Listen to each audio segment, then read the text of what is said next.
ہم بغداد کو کس تعارف سے جانتے ہیں؟ اس میں ہزاروں ولی گزرے ہیں، لیکن اسے اگر پہچان ملی ہے تو پھر شہنشاہ بغداد کے نام سے، غوث پاک کے نام سے ملی ہے۔ کتب بالاسالہ غوث پاک وہ ان صدیوں میں چمک رہے ہیں سورج کی طرح، اور مجدد الفسانی اسی سورج سے روشنی لے کے چاندنی بن کے چاند کی طرح چمک رہا ہے۔ آپ فرماتے ہیں من استغاث بی، جس نے مجھ سے مدد چاہی کسی بھی مصیبت میں، اور میں کوشفتاً ہو، وہ مصیبت اس سے ٹل جائے گی۔ مجھے یا عبد القادر کہہ کے جس نے مجھے آواز دی، من نادانی باسمی، کسی بھی مشکل میں فرجتن ہو،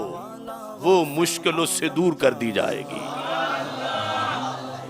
اعلی حضرت لکھتے ہیں کہ غوث پاک کی کرامتیں شمار سے باہر ہیں۔ ابن تیمیہ بھی اپنے فتاویٰ میں یہ لکھنے پہ مجبور ہوا کہ جس ہستی کی کرامتیں تواتر کے ساتھ دنیا میں پھیلیں اسے شیخ عبد القادر جیلانی کہا جاتا ہے۔ جب آپ نے یہ شعر پڑھے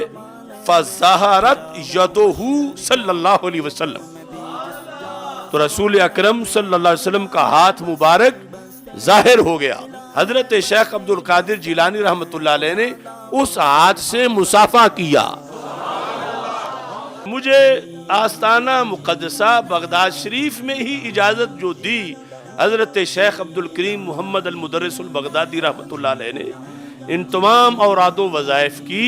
تو میرے ساتھ جتنے منسلک ہیں میں لائیو وہ اجازت آگے بھی صلاۃ غوثیہ کے لحاظ سے دے رہا ہوں۔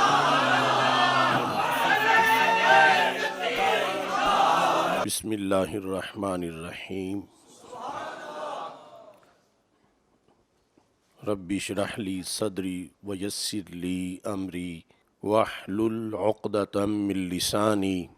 یفقہوا قولی۔ رضیت باللہ ربا وبالاسلام دینا وبمحمد صلی اللہ علیہ وسلم نبیا ورسولا۔ اللہ اکبر، اللہ اکبر، اللہ اکبر،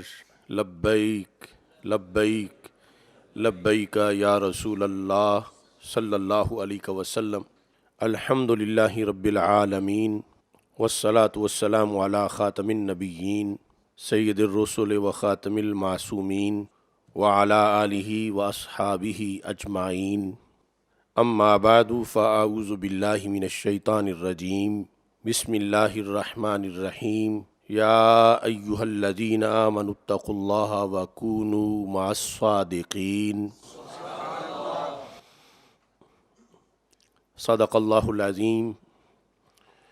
وصدق رسولہ النبی الکریم الامین۔ ان اللہ وملائکتہ یصلون علی النبی یا ایہا الذین آمنوا صلوا علیہ وسلموا تسلیما۔ الصلاۃ والسلام علیک یا سیدی یا رسول اللہ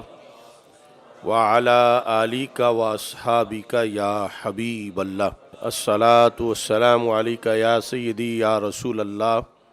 وعلی آلک واصحابک یا حبیب اللہ۔ الصلاۃ والسلام علیک یا سیدی یا خاتم النبیین وعلی آلک واصحابک یا سیدی یا خاتم المعصومین۔ مولاي صل وسلم دائما ابدا علی حبیبک خیر الخلق کلہم، منزہ عن شریک فی محاسنہ فجوہر الحسن فیہ غیر منقاسم۔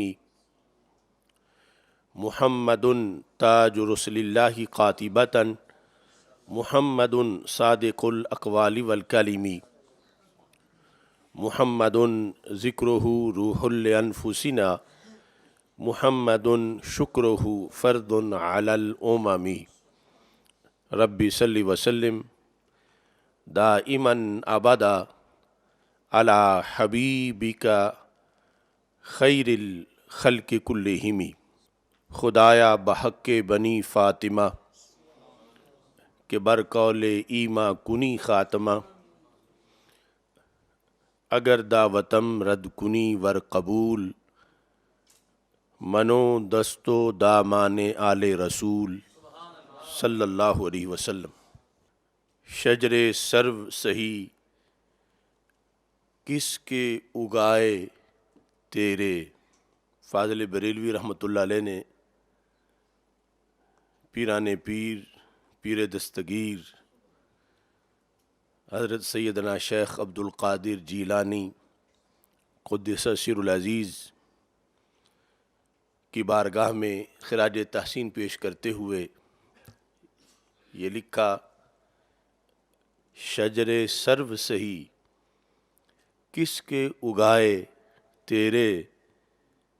معرفت پھول سہی کس کا کھلایا تیرا۔ شجر سرو سہی کس کے اگائے تیرے، معرفت پھول سہی کس کا کھلایا تیرا۔ تو ہے نوشا براتی ہے یہ سارا گلزار، تو ہے نوشا براتی ہے یہ سارا گلزار، لائی ہے فصل سمن گوند کے صحرا تیرا۔ نہیں کس چاند کی منزل میں تیرا جلوائے نور، نہیں کس آئینہ کے گھر میں اجالا تیرا۔ مزرائے چشت و بخارا و عراق و اجمیر، کون سی کشت پہ برسا نہیں جھالا تیرا۔ کس گلستاں کو نہیں فصل بہاری سے نیاز، کون سے سلسلہ میں فیض نہ آیا تیرا۔ راج کس شہر میں کرتے نہیں تیرے خدام، اور باج کس نہر سے لیتا نہیں دریا تیرا۔ اللہ تبارک و تعالی جل جلالہ وعم نوالہ واتم برہانہ وعظم شانہ وجل ذکرہ وعز اسمہ کی حمد و ثنا، اور حضور سرور کائنات، مفخر موجودات، زینت بزم کائنات، دستگیر جہاں غم گسار زماں، سید سرواراں حامی بے کساں، قائد المرسلین خاتم النبیین، احمد مجتبیٰ جناب محمد مصطفیٰ صلی اللہ علیہ وآلہ واصحابہ وبارک وسلم کے دربار گوہربار میں ہدیہ درود و سلام عرض کرنے کے بعد، السلام علیکم ورحمۃ اللہ وبرکاتہ۔ رب ذوالجلال کے فضل اور توفیق سے تحریک لبیک یا رسول اللہ صلی اللہ علیہ وسلم اور تحریک صراط مستقیم کے زیر اہتمام مرکز صراط مستقیم تاج باغ لاہور میں بڑی 11ویں شریف کے موقع پر 37ویں افکار رضا سیمینار میں آج ہمارا موضوع ہے غوثیت غوث اعظم قدس سر العزیز۔ میری دعا ہے خالق کائنات جل جلالہ ہم سب کو قندیل نورانی، شہباز لامکانی، غوث سمدانی حضرت سیدنا شیخ عبد القادر جیلانی الحسنی والحسینی قدس سر العزیز کے فیوز و برکات سے حصہ عطا فرمائے، اور ہم سب کو آپ کی تعلیمات کا پرچم مزید بلند کرنے کی توفیق عطا فرمائے۔ اس موقع پر آپ سارے حضرات سے جو یہاں حاضرین ہیں یا لائیو ناظرین ہیں، سامعین ہیں، اس دعا کا طلبگار ہوں کہ ہم نے جو عہد کیا تھا کہ مجدد دین و ملت امام اہل سنت اعلی حضرت امام محمد رضا خان فاضل بریلوی قدس سر العزیز کے مستند، منور اور مقدس معطر افکار کو فروغ دینے کے لیے انشاءاللہ 100 افکار رضا سیمینار منعقد کریں گے، جس سلسلے میں آج 37واں افکار رضا سیمینار ہے، اور اس دعا کا طلبگار ہوں کہ رب ذوالجلال ہمیں توفیق دے کہ ہم یہ 100 افکار رضا سیمینار مکمل کر سکیں اور اعلیٰ طریقے سے تعلیمات اسلامیہ کو ان سیمینارز کے ذریعے ہم امت مسلمہ میں رائج کر سکیں۔ سیدنا غوث اعظم قدس سر العزیز کی شخصیت کے لحاظ سے ہمارے متعدد پروگرام پہلے ہو چکے ہیں، اور ہمارے دوستوں کی کاوش سے طلوع غوث اعظم رضی اللہ تعالیٰ عنہ کے نام سے ایک کتاب بھی منظر عام پہ آ چکی ہے۔ آج کا موضوع بڑا منفرد موضوع ہے، کوئی تھوڑا سا مشکل بھی ہوگا لیکن اس کی بڑی ضرورت ہے، اور یہ ایک اساسی موضوع ہے جو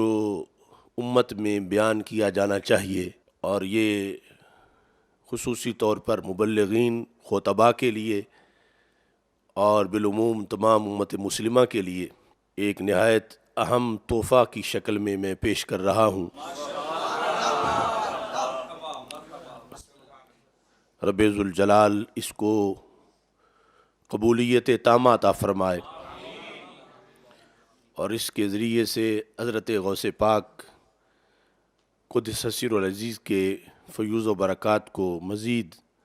ہم سب کے لیے عام فرمائے۔ غوثیت غوث اعظم رحمہ اللہ تعالی، اس موضوع کی بنیادی مباحث تو ہم عقیدہ توحید سیمینارز میں ذکر کر چکے ہیں۔ اللہ کے حکم کے بغیر کسی کی کوئی مدد کرے یہ تو بڑی دور کی بات ہے، کوئی پتہ بھی نہیں ہلا سکتا، لیکن رب ذوالجلال اپنے محبوبوں کو، مقبول بندوں کو اپنی مدد کا مظہر بنا دیتا ہے۔ اپنے دشمنوں کو اپنی مدد کا مظہر نہیں بناتا، محبوبوں کو اپنی مدد کا مظہر بنا دیتا ہے، جس کی بنیاد پہ اللہ کی مدد ان سے ظاہر ہوتی ہے، اور اس مدد کو ماننا اور اس مدد کو مانگنا اور چاہنا، یہ قرون اولیٰ سے لے کر آج تک امت مسلمہ میں یہ عقیدہ موجود رہا ہے، اور اس مسئلہ پر ائمہ کی تشریحات قرآن و سنت کی روشنی میں موجود ہیں۔ لفظ غوث مدد کرنے والی وہ ہستی کہ جو مدد کرنے میں مہارت تامہ رکھتی ہو، ایسی ہستی پر غوث کا اطلاق کیا جاتا ہے۔ عربی زبان میں ایک لفظ اغاثہ ہے، جس طرح کہ اقامہ ہے، اغاثہ غوث سے ہے، باب افعال اغاثہ یغیث اغاثہ فہو مغیث، یعنی آسان لفظوں میں اغاثہ میں غوث ہے اور پھر مغیث میں اغاثہ ہے، اور مغیث وہ لفظ ہے جو ہمارے آقا صلی اللہ علیہ وسلم کی مقدس زبان سے کئی بار اللہ کے بندوں کے لیے بھی استعمال ہوا۔ اللہ تو یقیناً حقیقتاً مغیث ہے ہی، مغیث بھی ہے، معین بھی ہے، ناصر بھی ہے، ممد بھی ہے، لیکن لفظ غوث جس لفظ کے اندر ہے اور وہ لفظ جس کے اندر ہے، یعنی غوث سے کہیں اونچا اطلاق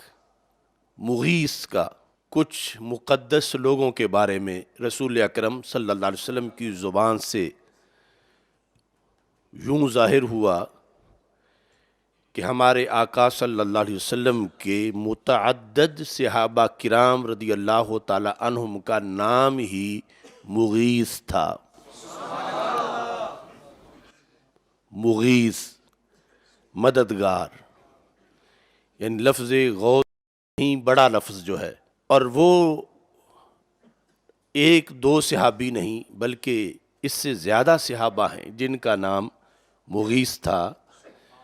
اور ہمارے آقا صلی اللہ علیہ وسلم نے اسماء کے لحاظ سے بھی بڑی تعلیمات دی ہیں، اور جن الفاظ میں معمولی سا بھی کہیں شرک کا شائبہ تھا، وہ لوگ جب دائرہ اسلام میں داخل ہوئے تو ان کے نام بدل دیے گئے اور اس جگہ دیگر نام ان کو عطا کیے گئے، مگر رسول اکرم نور مجسم شفیع معظم صلی اللہ علیہ وسلم نے اپنی ظاہری حیات کے آخری لمحے تک ان صحابہ کا نام نہیں بدلا جن کا نام مغیث تھا۔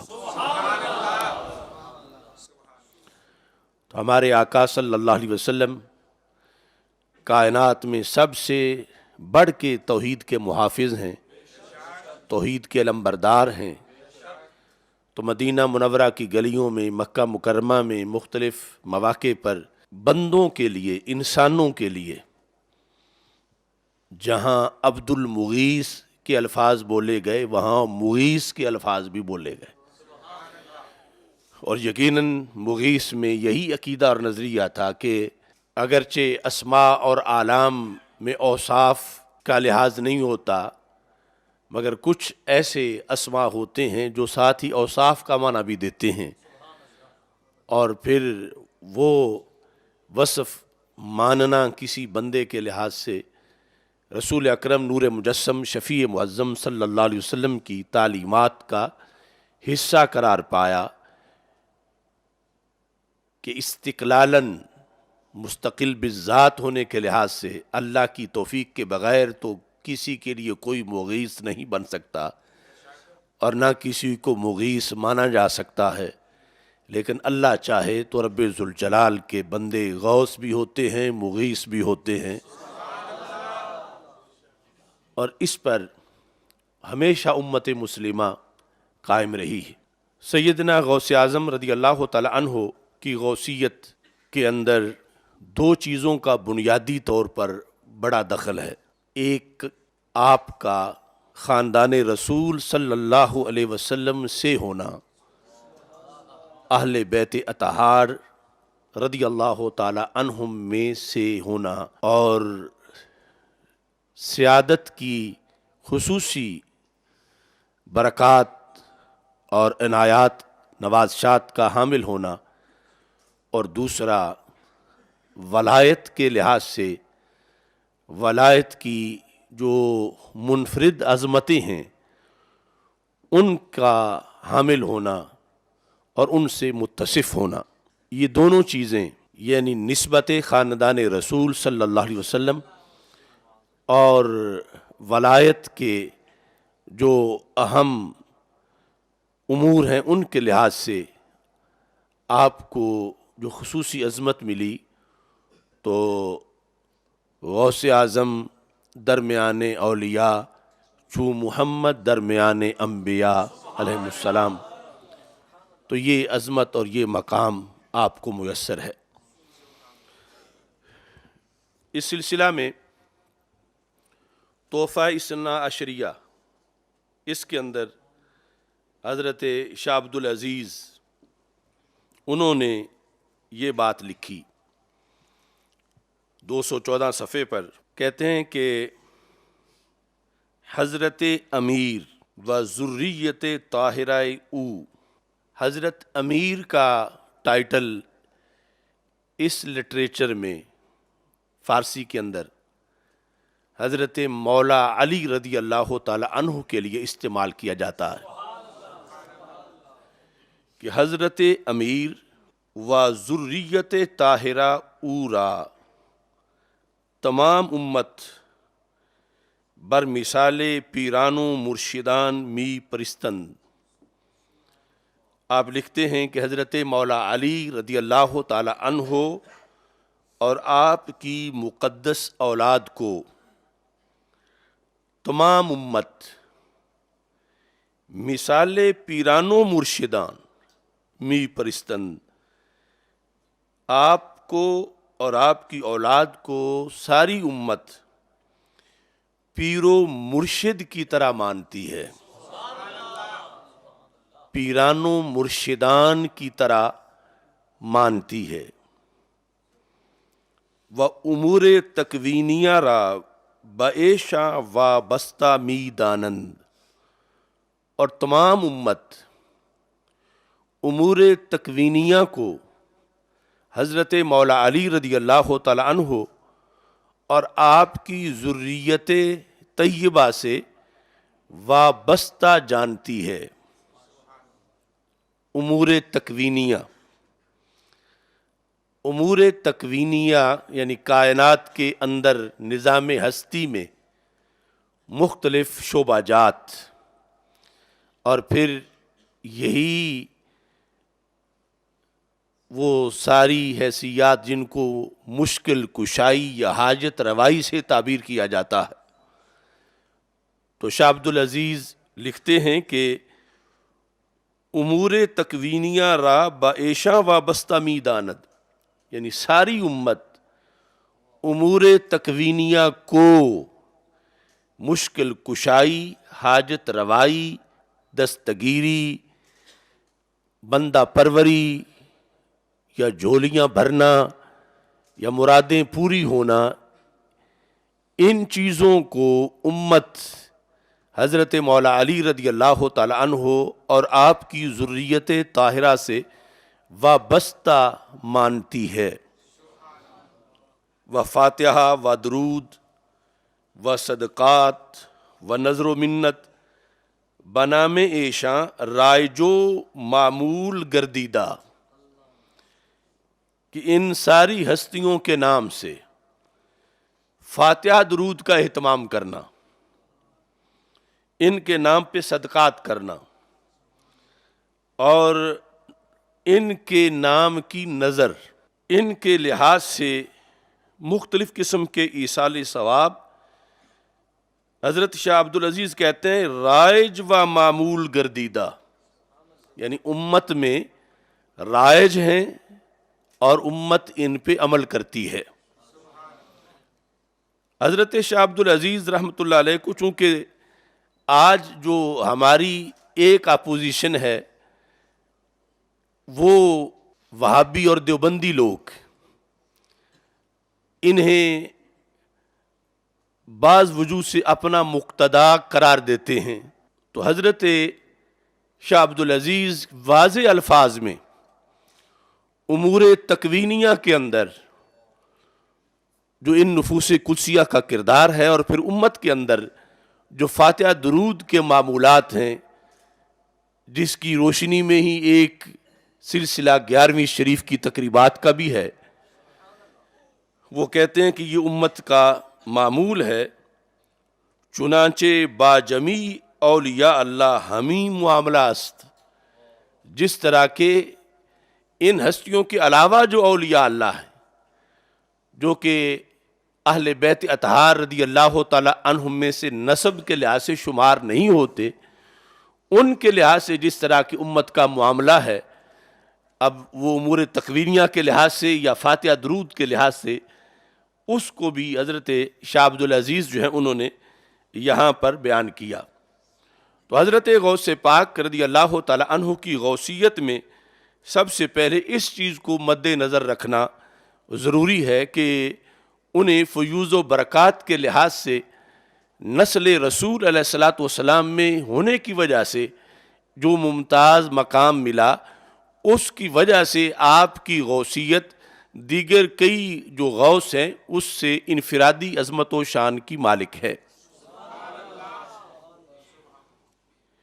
یہاں پر جو آج کے منکرین ہیں، ان کا جو بابائے منکرین ہے اسماعیل دہلوی، اس نے خود اپنی کتاب صراط مستقیم کے اندر حضرت غوث پاک کا یہ لقب تسلیم بھی کیا اور اسے لکھا بھی ہے، اور اعلیٰ حضرت فاضل بریلوی رحمۃ اللہ علیہ نے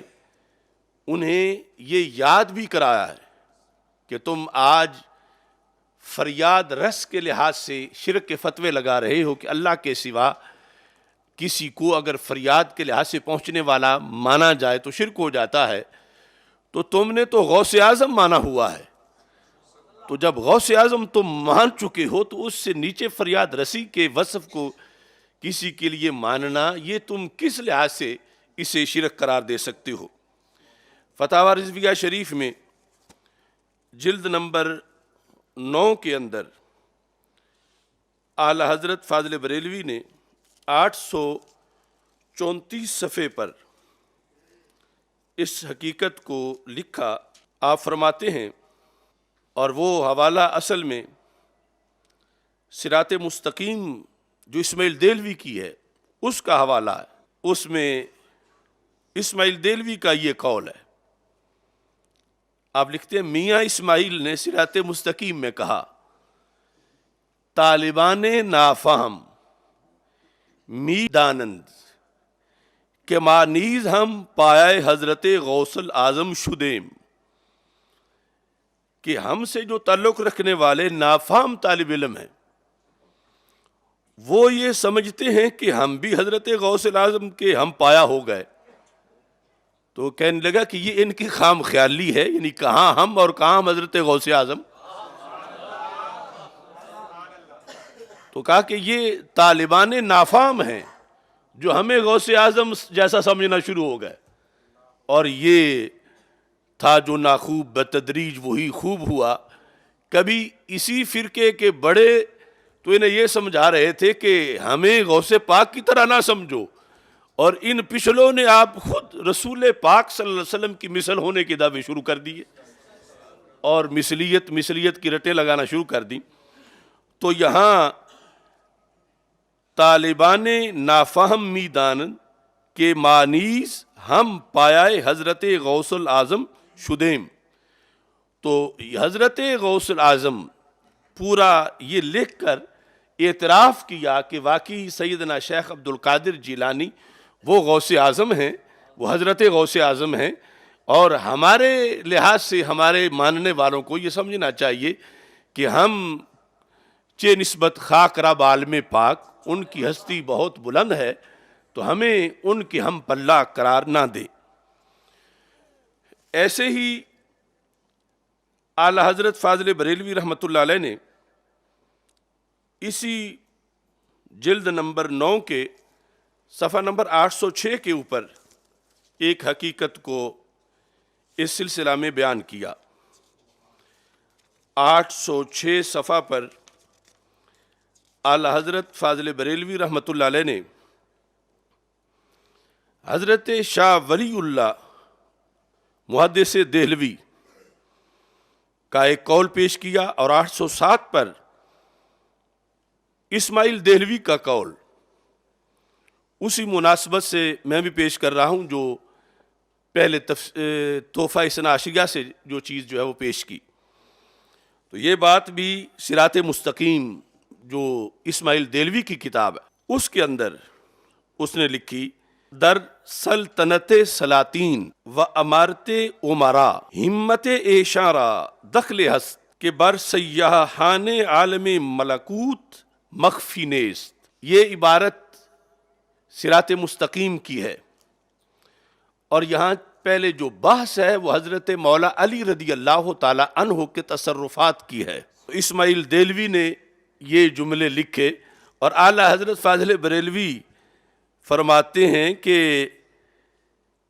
میاں اسماعیل دہلوی صراط مستقیم میں حضرت جناب مولا مشکل کشا کرم اللہ تعالی وجہ الکریم کی نسبت خدا جانے کس دل سے یوں ایمان لاتے ہیں کہ ویسے یہ امید تو نہیں کی جا سکتی کہ وہ لوگ یہ مانیں، لیکن اللہ ہی بہتر جانتا ہے کہ یہ وہ ایمان مولا علی کی اس شان پہ کیسے لائے کہ در سلطنت سلاطین کی سلطنت میں و امارت عمرا اور حکمرانوں کی حکومت میں ایشارہ دخل ہست۔ ایشا کون؟ مولا علی۔ مولا علی رضی اللہ تعالی عنہ کو دخل ہست، ایسا دخل ہے، یعنی بادشاہوں کے بادشاہ بننے میں، سلطانوں کے سلطان بننے میں حضرت مولا علی رضی اللہ تعالی عنہ کو وہ کردار میسر ہے انہیں بادشاہ بنانے میں اور سلطان بنانے میں کہ برسیاحان عالم ملکوت مخفی نیست کہ سلاطین کی سلطنت اور حکام کی حکومت میں حضرت علی کرم اللہ تعالی وجہ الکریم کی ہمت کو ایسا دخل ہے جو عالم ملکوت کی سیاحت کرنے والوں پر مخفی نہیں۔ اب یہ مشکل کشائی اور حاجت روائی حضرت مولا علی رضی اللہ تعالی عنہ کے لحاظ سے اسماعیل دہلوی نے اپنی کتاب صراط مستقیم میں تسلیم کی، اور اس کے ساتھ پھر حضرت شاہ ولی اللہ ان کی جو کتاب ہمات ہے اس کا حوالہ دیتے ہوئے اعلی حضرت فاضل بریلوی رحمۃ اللہ علیہ نے یہ لکھا کہ ہمات میں شاہ ولی اللہ لکھتے ہیں، در اولیاء امت و اصحاب طریق اقوا کسے کے بادہ تمام راہ جذب، کہتے ہیں کہ اولیاء امت اور اصحاب طریقت میں سب سے زیادہ قوی شخصیت وہ ہے، چونکہ غوثیت کو سمجھنا ہے، اولیاء امت اور اصحاب طریقت میں سب سے زیادہ قوی شخصیت وہ ہے جس کے بعد تمام راہ عشق مؤکد ترین طور پر اسی نسبت کی اصل کی طرف مائل اور کامل ترین طور پر اسی مقام پر قائم ہو چکی ہے۔ وہ کون ہے؟ کہتے ہیں حضرت شیخ محی الدین عبد القادر جیلانی کہ اولیاء امت اور اصحاب طریقت میں سب سے زیادہ قوی شخص، یعنی یہ تو واضح ہے کہ ان القاب میں صحابہ کے بعد کی ہستیاں مراد ہیں، تو کہا کہ حضرت شیخ محی الدین عبد القادر جیلانی ہیں، وَلِہَذَا گفتان کہ ایشاں در قبور خود مثل احیاء تصرف می کنن، ایشاں کہ حضرت شیخ عبد القادر جیلانی جیسے بزرگ جو ہیں وہ کیا کرتے ہیں؟ در قبور خود اپنی قبروں میں مثل احیاء زندوں کی مثل تصرف می کنن تصرف کرتے ہیں،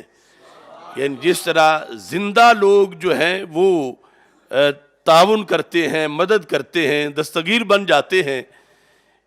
باقی بزرگوں کا تو حضرت شاہ ولی اللہ نے ویسے ذکر کیا، لیکن غوث پاک رضی اللہ تعالیٰ عنہ کا نام لے کر محی الدین لقب کا تذکرہ کر کے کہا کہ یہ وہ ہیں جو قبروں کے اندر جو ہیں وہ احیاء کی طرح، زندوں کی طرح تصرف کرنے والے ہیں۔ قاضی ثناء اللہ پانی پتی صاحب، جن کو غیر مقلدین بر صغیر میں علم تفسیر میں اپنا حوالہ قرار دیتے ہیں، اگرچہ اس میں وہ سینہ زوری کر رہے ہیں، چونکہ قاضی ثناء اللہ پانی پتی کے عقائد و نظریات اور ہیں اور ان لوگوں کے عقائد و نظریات اور ہیں، لیکن چونکہ وہ دعوے دار ہیں کہ وہ ہمارے ہیں، تو ان کے حوالہ جات بھی اس سلسلہ میں پھر اعلی حضرت فاضل بریلوی رحمۃ اللہ علیہ نے پیش کیے۔ اس سلسلہ میں جلد نمبر 9 کے صفحہ نمبر 810 پر اور 811 پر آپ نے یہ لکھا۔ 810 پر کہتے ہیں کہ سیف المسلول میں، یہ قاضی ثناء اللہ کی پانی پتی کی یہ تصنیف ہے۔ اب یہاں پر چونکہ اس وقت کا سارا لٹریچر فارسی زبان میں تھا، آپ لکھتے ہیں کہ قاضی ثناء اللہ نے سیف المسلول میں لکھا، فیوز و برکات کارخانہ ولایت کہ از جناب الہی بر اولیاء اللہ نازل می شود، اول بر یک شخص نازل می شود و ازا شخص قسمت شدہ بہر یک از اولیاء اثر موافق مرتبہ و بحسب استعداد می رسد، کہ ولایت میں کارخانہ ولایت کے جو فیوز و برکات ہیں اللہ کی بارگاہ سے جو اولیاء اللہ پر نازل ہوتے ہیں، تو طریقہ کیا ہے؟ قاضی ثناء اللہ نے کہا طریقہ یہ ہے کہ پہلے یہ سارے ایک شخص پہ نازل ہوتے ہیں، پہلے ایک شخص پہ اترتے ہیں اور وہ شخص جو ہے وہ آگے تقسیم کرتا ہے، اولیاء وقت میں سے ہر ایک کو اس کے مرتبہ اور استعداد کے مطابق وہ آگے فیض پہنچاتا ہے۔ اللہ کی طرف سے ایک ہستی پر آتے ہیں اور وہ ہستی پھر وقت کے جو ولی ہیں ان کی استعداد کے مطابق اور ان کے مرتبے کے مطابق فیوز و برکات ان ولیوں کو وہ ہستی تقسیم کرتی ہے۔ کہتے ہیں ہیچ کس از اولیاء اللہ، یہ لفظ بڑے قابل غور ہیں، ہیچ کس از اولیاء اللہ بے توسط او فیض نمی رسد و کس از مردان خدا بے وسیلہ او درجہ ولایت نمی یابت، کہ جو وہ ہستی کہ جس پر اللہ کی طرف سے ساز فیوز و برکات آتے ہیں، کوئی ولی اس ہستی کے وسیلے کے بغیر ولایت نہیں پا سکتا، اور کوئی بھی ولی اس کے وسیلے کے بغیر کوئی فیض نہیں پا سکتا۔ ہیچ کس از اولیاء اللہ بے توسط ہو، اس مرکزی کردار ولی جس پر سب کے لیے آتا ہے اس کے توسط کے بغیر فیض نمی رسد، و کسے از مردان خدا بے وسیلہ ہو درجہ ولایت نمی یابد، کسی کو بھی درجہ ولایت اس کے بغیر نہیں ملتا۔ اکتاب جزی و اوتاد و ابدال و نجبا و نقبا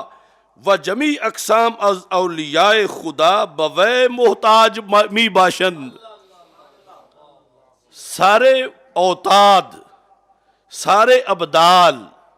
سارے نجبا، سارے نقبا و جمی اقسام از اولیاء خدا بوے محتاج می باشند، اس ولی کے محتاج ہوتے ہیں۔ صاحب ای منصب عالی را امام و قطب ارشاد بالاسالہ نیز خوانند، وہ جو ہستی ہے جس نے آگے تقسیم کرنا ہے،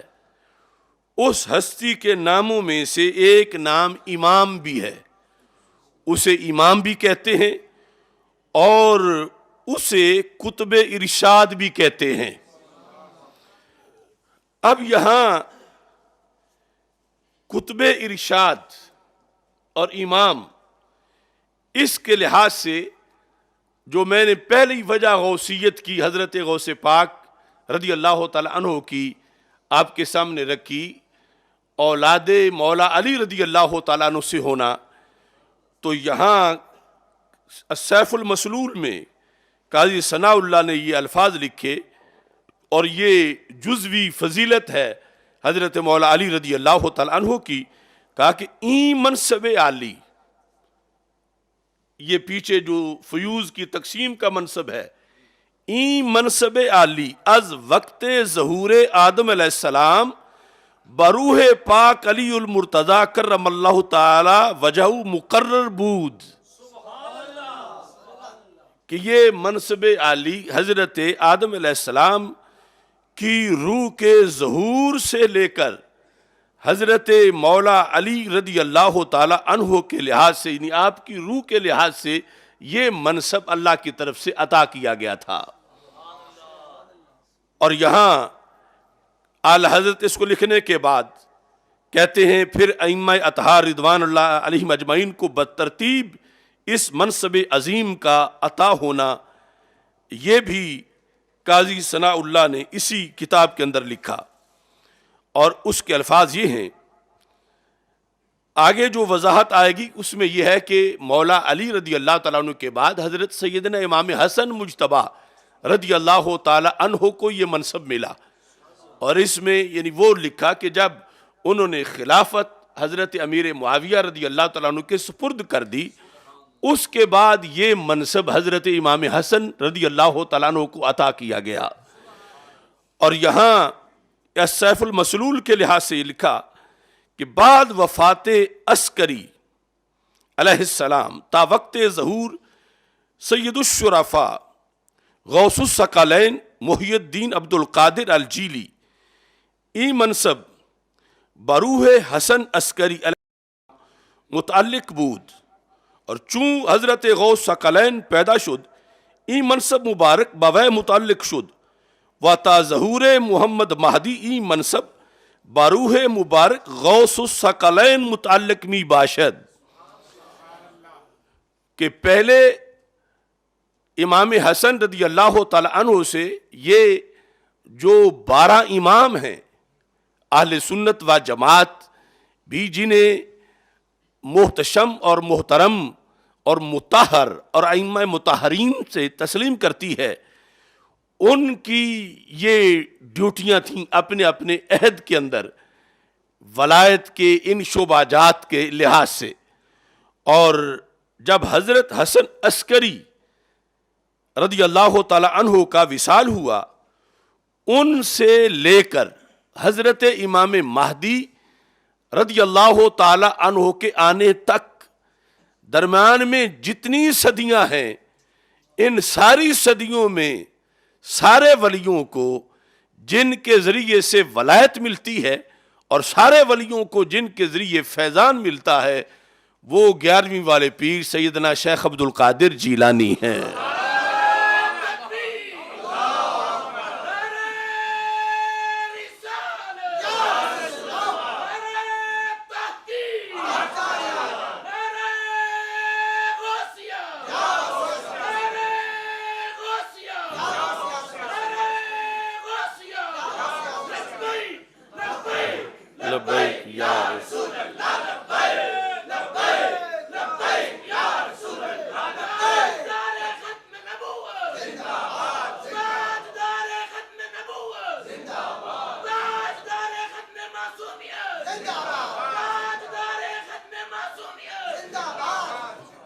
تو فتاوی رضویہ شریف جلد نمبر 9 صفحہ نمبر 811 پر اعلی حضرت پھر سیف مسلول کی یہ عبارت لکھتے ہیں کہ چون حضرت غوث ثقلین پیدا شد، جب حضرت غوث الثقلین،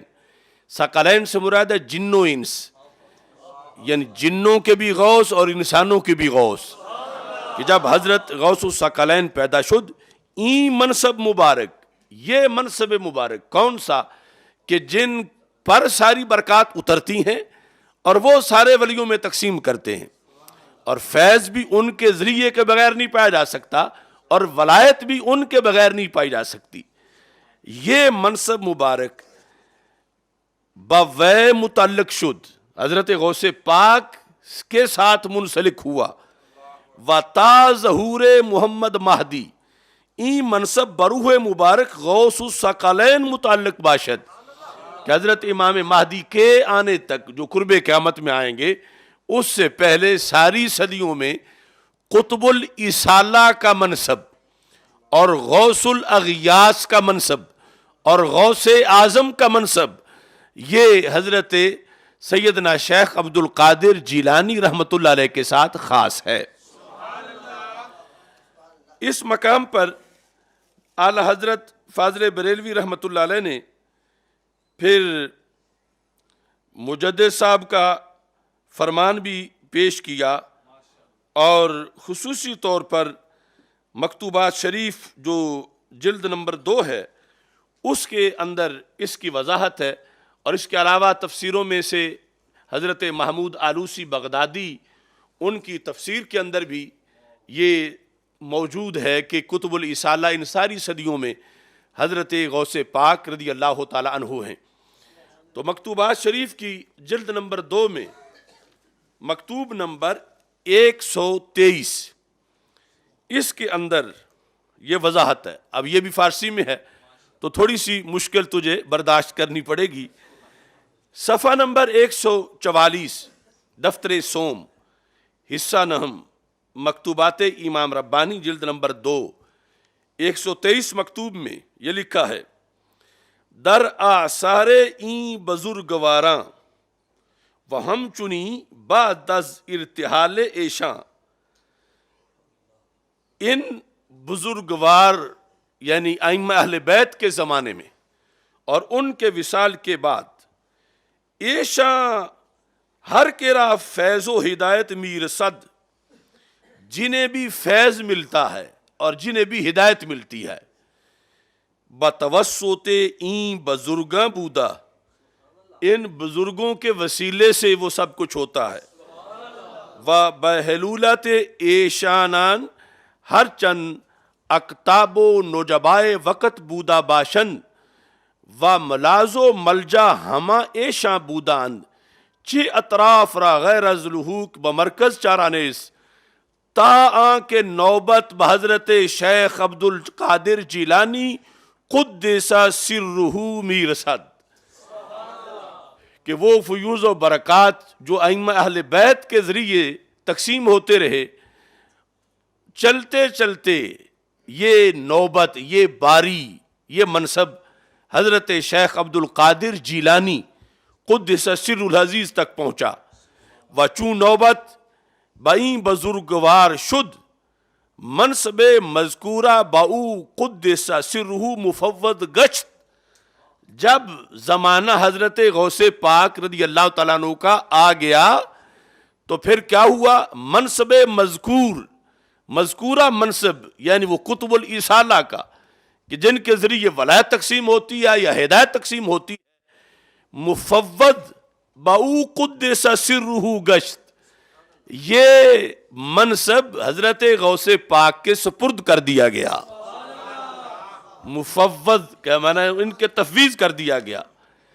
وما بین ائمہ مذکورین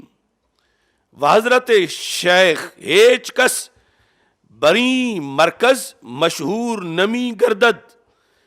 ائمہ اہل بیت سے لے کر غوث پاک تک درمیان میں اور کسی ہستی کو یہ منصب نہیں دیا گیا، اور پھر آپ سے لے کر آگے حضرت امام مہدی رضی اللہ تعالی عنہ کے آنے تک قطب الاسالہ اور غوث اعظم کا منصب یہ 11ویں والے پیر کے حصے میں ہی آیا ہے۔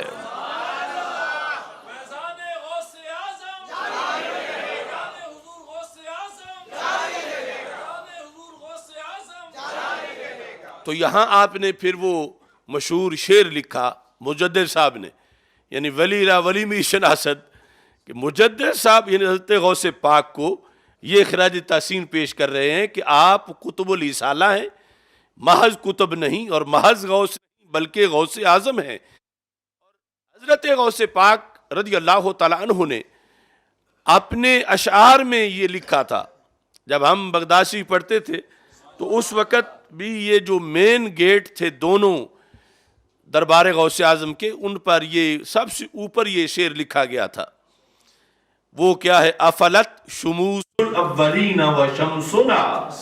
ابدا علی افق العلا لا تغربوا۔ ترجمہ یہ ہے کہ ہم سے پہلے لوگوں کے سورج غروب ہو گئے۔ افلت شموس الاولین، اولین کے سورج غروب ہو گئے، و شمسنا اور ہمارا سورج وہ کیسے ہے؟ کہتے ابداً علی افق العلا، ہمارا سورج ہمیشہ بلندی پر ہے، لا تغربو، غروب نہیں ہوگا۔ تو مجدد صاحب یہ شعر لکھ کے فرماتے ہیں مراد از شمس آفتاب فیضان ہدایت و ارشاد است، کہ یہاں سورج سے مراد وہ دوسرا سورج نہیں ہے بلکہ شمس سے مراد کیا ہے؟ آفتاب فیضان ہدایت و ارشاد، رہنمائی اور ہدایت کا جو سورج ہے، یعنی پہلوں نے رہنمائی کی اور دنیا سے چلے گئے، پہلے اولیاء جو صحابہ علیہم رضوان کے بعد ہے ان کی بات ہے، اور کہتے ہیں غوث پاک ہمارا سورج یہ ہمیشہ بلندی پہ چمکے گا، کبھی بھی غروب نہیں ہوگا۔ اسی کا ترجمہ اعلی حضرت رحمت اللہ علیہ نے کیا، سورج اگلوں کے چمکتے تھے چمک کے ڈوبے، افق نور پہ ہے مہر ہمیشہ تیرا۔ تو یہ جو فیضان ہے، یعنی فیضان کام امت میں ہمیشہ جاری رہے گا، یہ انفرادیت ہے غوث پاک کی، ورنہ ان سے پہلے بھی کتنے بڑے بزرگ ہوئے۔ یعنی ایک حصی مثال یہ ہے کہ آپ حضرات، ہم جو عجم میں ہیں، ہم بغداد شریف کو کس کی پہچان سمجھتے ہیں یا بغداد کو کس تعارف سے جانتے ہیں؟ حالانکہ حضرت غوث پاک والی جو صدی ہے اس سے کئی صدیاں پہلے اس میں ہزاروں ولی گزرے ہیں اور بعد میں بھی، لیکن اسے اگر پہچان ملی ہے تو پھر شہنشاہ بغداد کے نام سے، غوث پاک کے نام سے ملی ہے۔ تو یہ حصی طور پر بھی، عملاً بھی یہ ثابت ہوا کہ شمسنا، ہمارا سورج ہمیشہ بلندی پہ رہے گا اور کبھی غروب نہیں ہوگا، اور مراد یہ ہے کہ فیضان بتدریج اور تسلسل کے ساتھ اور کثرت کے ساتھ آگے امت میں یہ فیضان جاری رہے گا۔ یہاں پہنچ کر حضرت مجدد الفسانی رحمۃ اللہ علیہ نے ایک سوال کیا اور خود اس سوال کا جواب بھی دیا، اور وہ سوال فتاوی رضویہ میں بھی ہے اور پھر اس کا جواب بھی، اور اس سے یعنی یہ پتہ چلتا ہے کہ یہ جو مجددین ہیں، یعنی حضرت مجدد الفسانی رحمۃ اللہ علیہ اور مجدد ملت آل حضرت امام محمد رضا فاضل بریلوی رحمۃ اللہ علیہ، یعنی ان کا آپس میں کتنا فکری قرب ہے اور کس حد تک اعلی حضرت کو عقیدت ہے مجدد صاحب کے ساتھ۔ تو فتاویٰ کے اندر آپ نے یہ لکھا کہ یہ جو حضرت غوث پاک کا قطب الاسالہ ہونا ہے، یہ اصل میں کس نے وضاحت کی ہے؟ یعنی قاضی ثناء اللہ کی تو ہم نے غیر مقلدین کے لحاظ سے بھی انہیں سمجھانے کے لیے کہا کہ وہ جو تفسیر مظہری والے قاضی ثناء اللہ صاحب ہیں ان کا تو یہ مذہب ہے، تو اصل میں یہ کس نے کہا؟ تو اعلی حضرت فرماتے ہیں اصل ان سب اقوال ثلاثہ کی جناب شیخ مجدد الفسانی سے ہے، اصل انہوں نے بیان کی ہے، جیسا کہ جلد سوم میں یہ جو مکتوب میں نے پڑھا اس کا حوالہ دیا اعلی حضرت فاضل بریلوی رحمۃ اللہ علیہ نے، کہ اصل میں انہوں نے اس چیز کو لکھا، اور کہتے ہیں کہ انہوں نے جلد ثانی میں خود اپنے لیے بھی اسی منصب کا حصول مانا۔ کنہوں نے؟ حضرت مجدد الفسانی نے، حضرت مجدد الفسانی رحمت اللہ علیہ نے مکتوبات کی دوسری جلد میں، یہ جو ابھی میرے ہاتھ میں ہے، اپنے لیے بھی اسی منصب کا حصول مانا۔ اسی منصب یعنی کہ جن کے پاس سب کی ولایت ہو اور وہ آگے ولایت کو تقسیم کریں، جن کے پاس سب کی ہدایت ہو اور وہ آگے اس ہدایت کو تقسیم کریں، یعنی جو قطب الاسالہ کا منصب ہے، جس کے بارے میں خود مجدد صاحب نے یہ بھی لکھا کہ وہ منصب ائمہ اہل بیت جو 12ویں امام تھے ان کے وصال کے بعد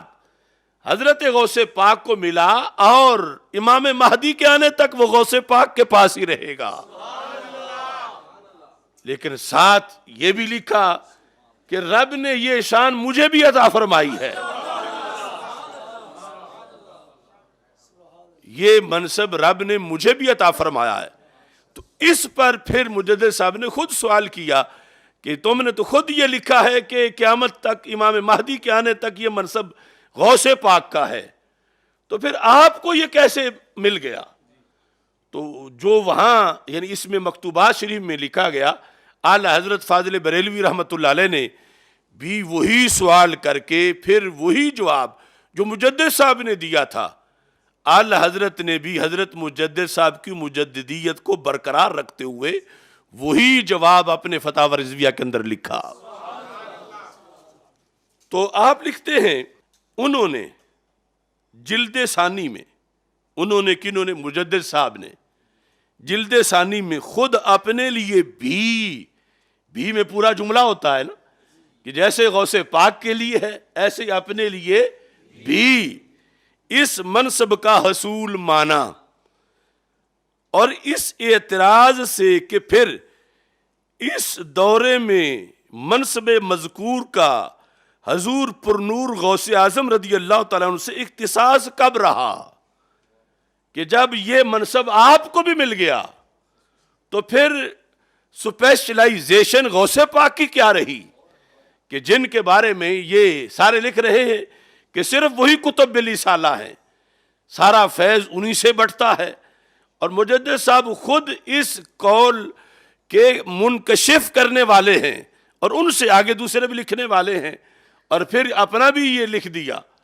کہ مجھے بھی یہ منصب حاصل ہے، تو پھر اس میں غوث پاک کی خصوصیت کیا رہی؟ یہاں یہ بات بھی بڑی قابل غور ہے. یعنی ایک وہ زمانہ تھا کہ جب مجدد صاحب رحمۃ اللہ علیہ ایسی تحریریں لکھتے تھے کہ یہ زمانہ جس میں ہوں، این دور کے پر از ظلمت است، در اوم سابقہ در این طور وقتے کہ پر از ظلمت است، اور انبیاء اولو العظم مبعوث می گشت و بنائے شریعت جدید می کرت. آپ نے اپنے بیٹے کے نام خط کے اندر یہ لکھا کہ جس زمانے میں آج میں ہوں، ایسا وقت جب پہلی امتوں پہ آتا تھا تو پھر کوئی نیا نبی آ کے ہی بگاڑ درست کرتا تھا. یعنی اتنا بگاڑ آ گیا ہے، چونکہ سرکاری طور پر شرک کیا جا رہا تھا اکبر کے دربار میں اور سارا کچھ. تو کہا کہ پہلے جب بھی امتوں میں ایسا وقت آتا تھا تو پھر اللہ تعالیٰ عام نبی کو نہیں، اولو العظم نبی کو بھیجتا تھا، اور پھر وہ بگاڑ درست ہوتا تھا. اور کہا ہم آخری امت ہیں اور ہمارے آقا صلی اللہ علیہ وسلم آخری نبی ہیں. تو پھر کہتے ہیں امت کے اندر سے ہی ایک ایسے بندے کی ضرورت ہے جو عالم بھی ہو اور عارف بھی ہو، اور عارف بھی ہو اور تام المعرفت بھی ہو، اور وہ پھر امت میں کھڑا ہو جائے اور اندھیروں کے ڈٹ کا مقابلہ کرے اور نئے سرے سے دین کو آباد کرے. یعنی کبھی یہ ان کی طرف سے تجویز تھی کہ ایسا بندہ چاہیے، لیکن مختصر وقت کے بعد وقت نے ثابت کیا کہ وہ بندہ یہی شیخ احمد مجدد الفسانی ہے. یعنی وہ تحریریں تجویز کی تھیں کہ ضرورت ہے اس وقت ایک ایسا بندہ ہو جو ایسا کام کرے. تو ایسے ہی مکتوبات کے اندر آپ نے یہ براہ راست نہیں لکھا کہ مجھے یہ منصب ملا، آپ نے ایک منصب کا ذکر کیا کہ ایک ایسی شخصیت جو یہ منصب رکھتی ہو،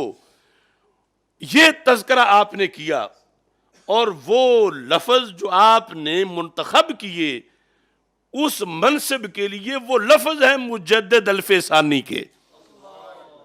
مجدد الفسانی، الف کہتے ہیں ہزار کو، ثانی دوسرا 1000 سال، یعنی 1000 سال امت کو گزر گیا. جو دوسرا 1000 سال ہے، اس دوسرے 1000 سال کا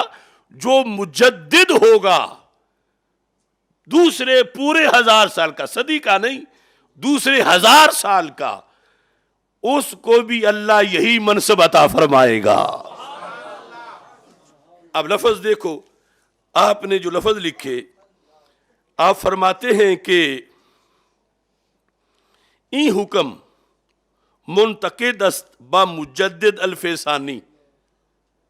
با مجدد یعنی حضرت شیخ احمد کو جو مجدد الفسانی کہا سب سے پہلے تو علامہ عبدالحکیم سیالکوٹی نے کہا. یعنی وہاں سے مجدد الفسانی لوگوں میں رائج ہوا، لیکن ادھر تو مکتوبات شریف کے اندر مجدد الفسانی لکھا ہوا ہے. یعنی عام کتابوں کے اندر یہی ہے کہ سب سے پہلے شیخ احمد کو مجدد الفسانی کس نے کہا،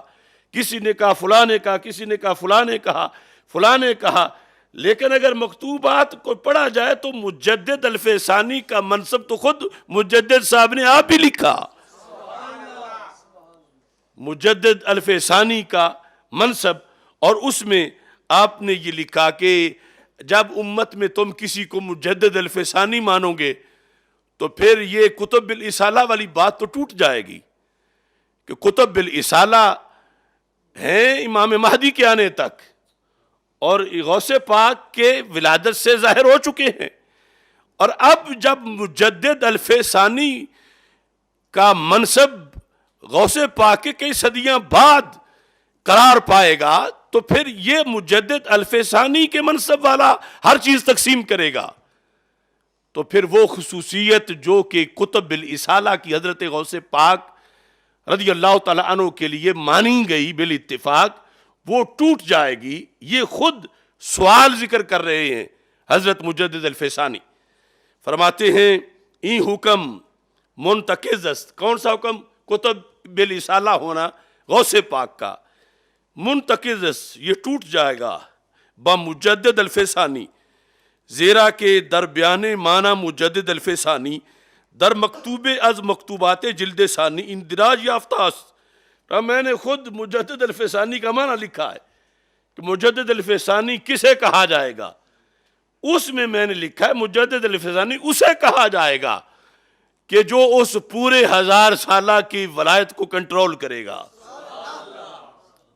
جو بھی ولی بنے گا ان کے ذریعے سے بنے گا، اور جو بھی فیض بٹے گا ان کے ذریعے سے بٹے گا.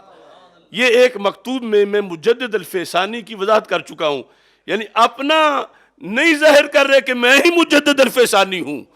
یعنی مجدد الفسانی ایک منصب ہے اور اس کا یہ کام ہے، اور یہ میں پہلے مان چکا ہوں وہ منصب. تو جب میں نے غوث پاک کے لیے کتب رسالہ کا منصب مانا تو مجدد الفسانی کا منصب جو بظاہر ٹکرا رہا ہے کتب رسالہ کے منصب سے، تو یہ منصب پھر کس طرح ماننا درست ہے؟ فرماتے ہیں کہ جو میں نے لکھا ہے مجدد الفسانی کے منصب کے لحاظ سے کہ ہر چے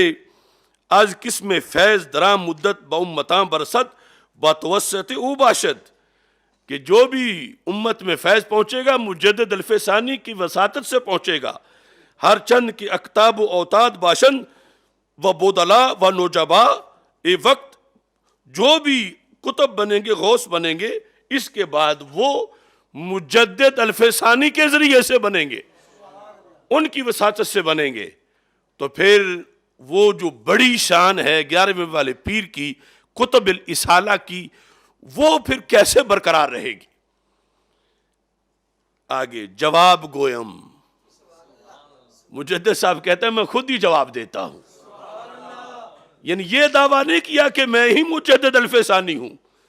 منصب بیان کیا کہ مجدد الفسانی امت کی 1000 سال کی عمر ہو چکی ہے، اب آگے اس سلسلے میں ایک مجدد الفسانی ہوگا،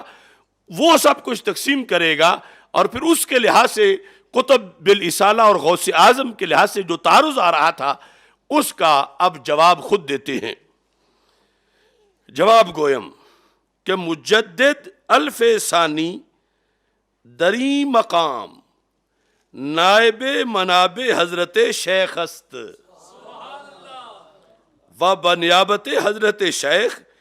این معاملہ باو مربوط است. چنانچہ گفتان نور القمر مستفاد من نور الشمس فلا محظور. تو جامع جواب دیتے ہیں، کہا کہ مجدد الفسانی کا یہ منصب کتب بالرسالہ کی وساطت سے ہوگا. مجدد الفسانی کو یہ عہدہ کتب بالرسالہ کی طرف سے ڈیوٹی میں ملے گا کہ کتب بالرسالہ اپنی جگہ اپنے اختیارات کے ساتھ جلوہ گر ہے، تو کتب بالرسالہ آگے مجدد الفسانی کو اس کام کے لیے معین کرے گا. آپ فرماتے ہیں کوئی بعید نہیں، جس طرح کہ کہا جاتا ہے کہ نور القمر مستفاد من نور الشمس، کہ سورج بھی چمکتا ہے اور چاند بھی چمکتا ہے، اور کہا جاتا ہے کہ چاند کا نور اپنا نہیں سورج سے ادھار لیا ہے. تو کہا کہ کتب بالرسالہ غوث پاک وہ ان صدیوں میں چمک رہے ہیں سورج کی طرح، اور مجدد الفسانی اسی سورج سے روشنی لے کے چاندنی بن کے چاند کی طرح چمک رہا ہے.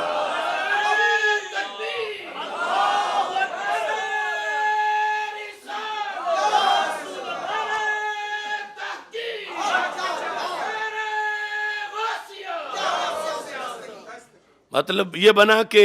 ان کا کتب الرسالہ ہونا طے شدہ ہے، وہ ختم نہیں ہوا، بلکہ ان کے ذریعے سے ہی آگے مجدد الفسانی بنے. مجدد الفسانی ان کے نائب ہیں، یہ ان کے مقابل کوئی اپوزیشن نہیں، یا ان کے مقابل کوئی ان کے منصب میں ان کے ساتھ برابری والے نہیں. مجدد صاحب لکھتے ہیں گویم کہ مجدد الفسانی دری مقام نائب منائب حضرت شیخ است. کہ یہ حضرت شیخ، یہ حضرت غوث پاک کے نائب کو مجدد کہا جائے گا، اور نائب اور اصل کا کیا مقابلہ ہو سکتا ہے؟ اصل اپنی جگہ وہ قائم ہے کتب الرسالہ، اور مجدد الف ثانی کا منصب بھی قائم ہے، اور مجدد الف ثانی کو یہ صلاحیت دی گئی۔ اب چاند کا چمکنا کوئی سورج سے تو کوئی مقابلہ نہیں ہے، سورج کی اپنی روشنی ہے اور چاند نے سورج سے لی ہوئی ہے، مکتسب ہے، مستفاد ہے۔ تو اس طرح یہ جو جواب یہاں پر مجدد الفسانی رحمت اللہ علیہ نے دیا تھا،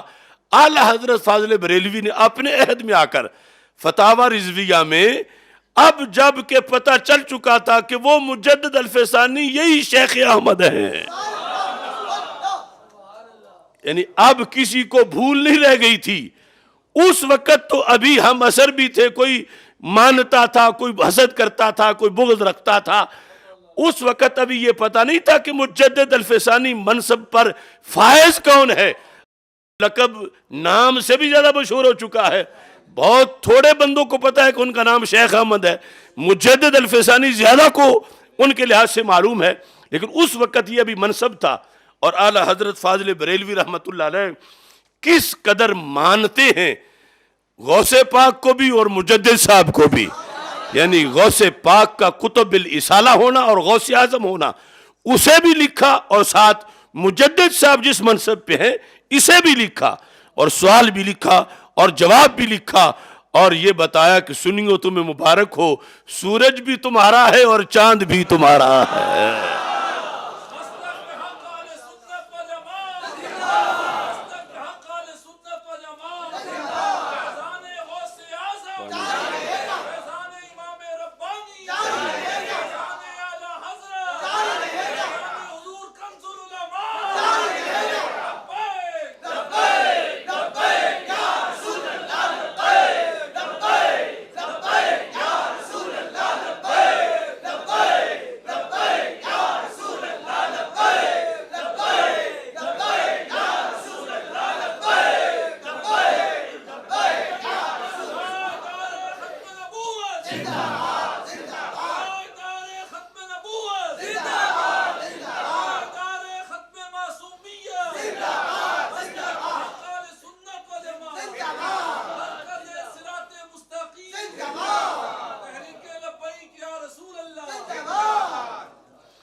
تو یہاں پر آپ کو یہ بھی معلوم ہوا کہ یہ جو طریقت کے شعبے ہیں، نقشبندی، قادری، چشتی، سہروردی، یہ کوئی آپس میں ان کا ٹکراؤ نہیں۔ اب حضرت شیخ احمد سرہندی نقشبندیوں کے پیشوا ہیں، اور کتب الرسالہ حضرت غوث پاک کو ثابت کر رہے ہیں، اور اس انداز میں ان سلسلوں کو بیان کرنا چاہیے۔ اور ہم اسی لیے یہ بیان کر رہے ہیں کہ میرے شیخ کامل حافظ الحدیث پیر سید محمد جلال الدین شاہ صاحب رحمۃ اللہ علیہ نسباً تو مشہدی اور کاظمی ہیں، لیکن آپ کے نام کے ساتھ ہمیشہ نقشبندی قادری لکھا جاتا تھا۔ تو کچھ لوگ کہتے تھے یہ عجیب ہے کہ نقشبندی ہو تو پھر قادری نہیں، قادری ہو تو نقشبندی نہیں۔ تو یہ فتاوی رضویہ بتاتا ہے کہ کیسے نقشبندی اور قادری اکٹھا ہو جاتا ہے۔ تو یہاں باقاعدہ یعنی سوال کر کے جواب دیا اعلی حضرت فاضل بریلوی رحمت اللہ علیہ نے۔ یہ فتاوی رضویہ جلد نمبر 9 کے اندر اس حقیقت کو بیان کیا۔ فتاوی رضویہ کی جو جلد نمبر 28 ہے، اس میں صفحہ نمبر 373 پر اعلی حضرت ایک حقیقت کو پھر بیان کرتے ہیں۔ 373 صفحہ پر آپ فرماتے ہیں، ابھی آپ یہ دیکھ لو کہ کس سمندر کو فاضل بریلوی کہا جاتا ہے، یعنی کیا کیا موضوعات ہیں فتاوی رضویہ شریف کے اندر۔ 373 صفحے پر آپ لکھتے ہیں، فرماتے ہیں یہ قطبیت بمعنی غوثیت ہے، اور اقطاب اصحاب خدمت کو بھی کہتے ہیں، اور فرماتے ہیں کہ ایک ہستی کا ذکر کر کے کہ وہ کتب تھے، بحث چلتے چلتے میں اختصار کر رہا ہوں، فرماتے ہیں مگر قطب الاقطاب بمعنی اول یعنی غوث الاغواس، یعنی فلاں ہستی کو میں نے کتب مانا، مگر میں قطب الاقطاب کس کو مانتا ہوں؟ تو فلاں ہستی کو میں نے غوث مانا، مگر میں غوث الاغواس کس کو مانتا ہوں؟ فرماتے ہیں مگر قطب الاقطاب بمعنی اول، یعنی بمعنی اول ہے بمعنی غوث، چونکہ ایک بمعنی خدمت ہے وہ دوسرا ہے بمعنی غوث، یعنی غوث الاغواس کے دوروں کے غوثوں کا غوث، دوروں سے مراد یہ زمانہ ایک دور، دوروں کے غوثوں کا غوث ہو، غوثوں کو غوثیت اس کی عطا سے ملتی ہو۔ یہ سیمینار کا موضوع ہے نا، غوثیت غوث اعظم، غوثوں کو غوثیت اس کی عطا سے ملتی ہو اور غوث اپنے اپنے دورے میں اس کی نیابت سے غوثیت کرتے ہوں۔ وہ سیدنا امام حسن رضی اللہ تعالی عنہ کے بعد حضور پر نور، بعد سے مراد ہے باقی بھی ائمہ اہل بیت کے گزر جانے کے بعد، حضور پر نور محیی الشریعت والطریقہ والحقیقہ والدین، صرف محیی الدین نہیں، محیی الشریعہ والطریقہ والحقیقہ والدین، ابو محمد ولی الانبیاء امام الافراد غوث الاغواس غوث الثقلین غوث الکل غوث اعظم سیدنا شیخ عبد القادر جیلانی ہیں، یعنی جن کے ذریعے سے آگے پھر غوثیت ملتی ہے وہ ہیں غوث اعظم۔ اور القاب اس طرح کہ امام الافراد فرد ایک عہدہ ہے، غوث الاغواس غوث الثقلین غوث الکل، اور غوث اعظم سیدنا شیخ عبد القادر حسنی حسینی جیلانی رضی اللہ تعالی عنہ ہیں، اور تا ظہور سیدنا امام مہدی رضی اللہ تعالیٰ عنہ یہ مرتبہ عظمیٰ اسی سرکار غوثیت بار کے لیے رہے گا، اسی سرکار غوثیت بار، اس کے لیے یہ مرتبہ قیامت تک کے لیے ثابت رہے گا۔ اور اس میں حضرت غوث پاک رضی اللہ تعالیٰ عنہ کے مناصب کا جیسے آپ نے ذکر کیا، تو پھر جو منکرین تھے ان کا تذکرہ بھی کیا، اور عملاً جو غوثیت ہے اس کے لحاظ سے بھی آپ نے پھر ائمہ کی تشریحات بیان کی۔ حضرت غوث پاک نے اب یہاں تک تمہید تھی کہ غوثیت کیا ہوتی ہے۔ حضرت غوث پاک کے لحاظ سے جو بہجت الاسرار کے اندر الفاظ ہیں، یہ بہجت الاسرار اور معدن الانوار امام شتنوفی نے جو لکھی 713 ہجری میں، اس میں حضرت غوث پاک کا ایک قول ہے غوثیت کے لحاظ سے، صفحہ نمبر 197 پر، دھیان سے سننا۔ آپ فرماتے ہیں من استغاث بی، من استغاث بی، من استغاث بی، اصل میں تھا استغواثا، واو متحرک مفتوح الف سے بدلا استغاثا، من استغاث بی، جس نے مجھ سے مدد چاہی، کیونکہ سین طلب کا ہے، جس نے مجھے اپنا غوث مانا، من استغاث بی، جس نے مجھ سے مدد چاہی، کب؟ فی قربتن، کشک والا کاف ہے، کسی بھی مصیبت میں جس نے مجھ سے مدد چاہی، پھر کیا ہوگا؟ فرمایا کوشفتن ہو، وہ مصیبت اس سے ٹل جائے گی۔ من استغاث بی فی قربتن کوشفتن ہو۔ دوسرا ومن نادانی، ومن نادانی، ایک تو نادانی ہوتا ہے نا، لفظ لکھا ہوا ویسے ہی ہے لیکن وہ اردو پنجابی کی نادانی اور ہے اور عربی کا نادانی اور ہے۔ نادانی، جس نے مجھے ندا کی، من نادا، جس نے مجھے آواز دی، مجھے پکارا، مجھے یا عبد القادر کہہ کے جس نے مجھے آواز دی، من نادانی باسمی، جس نے میرا نام لے کے مجھے ندا کی، میرا نام لے کے مجھے ندا کی، یا شیخ عبد القادر جیلانی شیئا للہ، من نادانی باسمی فی شدت، کسی بھی سختی میں، کسی بھی مشکل میں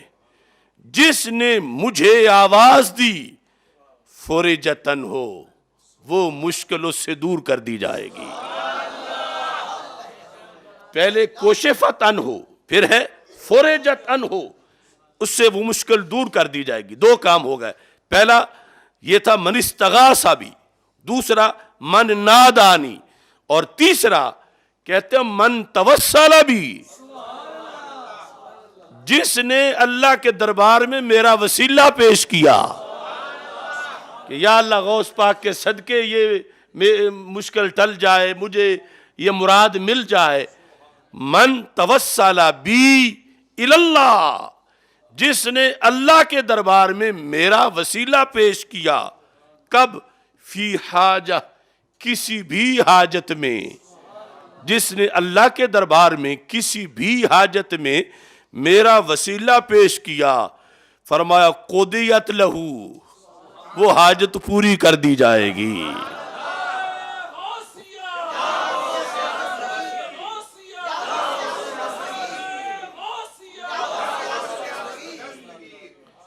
یہ یعنی حقیقت جس کا امام شتروفی نے ذکر کیا بہجت الاسرار میں،